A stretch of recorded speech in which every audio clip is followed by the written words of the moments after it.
আসসালামু আলাইকুম দর্শক। রাজধানী ঢাকার আগারগাঁয়ে অবস্থিত বাংলাদেশ বিমান বাহিনী জাদুঘরে বাংলাদেশের প্রথম এয়ারফোর্স একটি বিমানের মধ্যে রয়েছে Hercules cafe restaurant.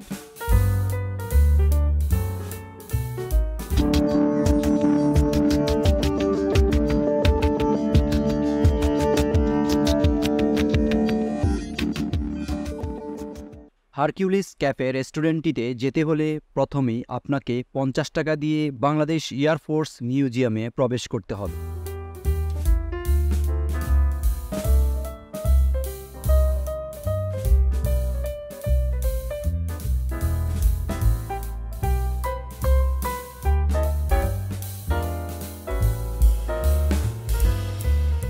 Bangladesh air force মিউজিয়ামটি ঘোরাঘুরি শেষ করে চলে আসতে পারেন হারকিউলিস ক্যাফে রেস্টুরেন্টে। হারকিউলিস ক্যাফে রেস্টুরেন্টের এন্ট্রি গেট থেকেই ১০০ টাকার একটি বোর্ডিং পাস টিকিট নিয়ে আপনাদেরকে যেতে হবে হারকিউলিস ক্যাফে রেস্টুরেন্টে। আমরাও একটি বোর্ডিং পাস টিকিট কিনে ভিতরে ঢুকে পড়লাম।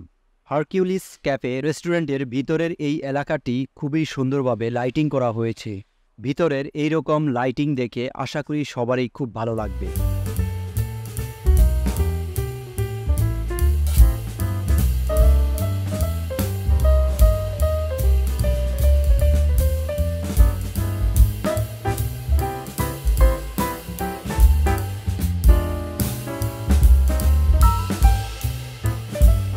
এখন আমরা বোর্ডিং পাস টিকিট নিয়ে এয়ারফোর্সের এই বিমানটিতে উঠব।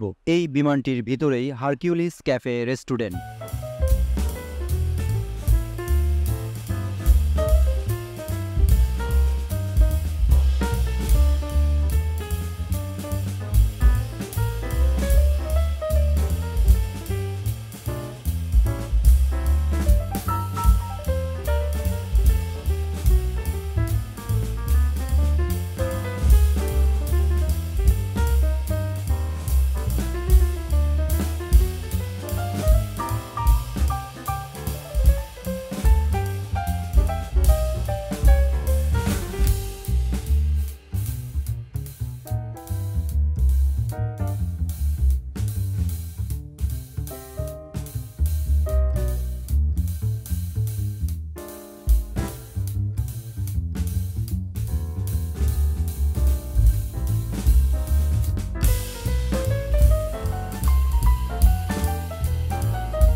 রেস্টুরেন্টটির ভিতরে ইন্টেরিয়র ডিজাইন দেখতে বেশ ভালোই লেগেছিল। তবে আমরা যখন গিয়েছিলাম তখন রেস্টুরেন্টটির ভিতরে প্রচুর দর্শনার্থী বসে খাবার খাচ্ছিল, তাই আমরা কিছুক্ষণ অপেক্ষা করে বসার জায়গা না পেয়ে চলে আসি। পরবর্তীতে আবার গেলে অবশ্যই এখানকার খাবার কেমন তা খেয়ে টেস্ট করব। রেস্টুরেন্টটি দেখা শেষ করে এখন আমরা বের হয়ে যাচ্ছি। তো আজকের মতো ভিডিওটি এখানেই শেষ করছি। আশা করি সবাই ভালো থাকবেন, সুস্থ থাকবেন সেই কামনায়। আল্লাহ হাফেজ।